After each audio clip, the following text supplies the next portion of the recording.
Нема веќе мастики, чорапи, скапи чанти и хотелски соби во Хилтон на државна сметка, а далеку од очите на јавноста. Се што ќе потрошат министрите и другите јавни функционери за 2 недели ќе влезе во базата на отворени податоци. Фискалните сметки направени од службените картички ќе се најдат на увид пред граѓаните. Секој ќе може да види дали некој министер појадувал бурек, јајца од препелица или на државна сметка се почестил срнечко и потрошил астрономски суми. 1 до 2 недели тоа ќе биде веќе објавено, но тоа е само еден дел од она што треба да го возможи ова целосно нов концепт за отворени податоци, значи ќе се работи за целосно отворање на сите информации што се во областа на работењето на институциите. Граѓаните, но и бизнисите ќе може да ги користат сосема слободно овие податоци и врз основа на овие податоци искуствата од сите земји, па еве од Велика Британија, покажуваат дека се развиваат сосема нови бизниси со употребата на овие податоци.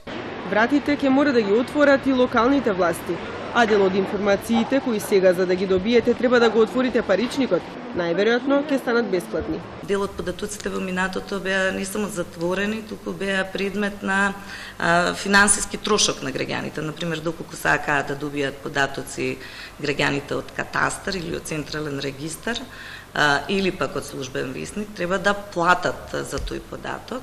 Владата, по примерот на владата на Велика Британија, сметаме дека и владата тука треба да направи проценка на тие трошоци и доколку тој трошок не е голем, таа да ги отвори бесплатно овие податоци за граѓаните, бидејќи нив им припаѓаат. Ние плаќаме за работата на институциите и оттаму сметаме дека овие податоци треба да бидат ставени на располагање на граѓаните.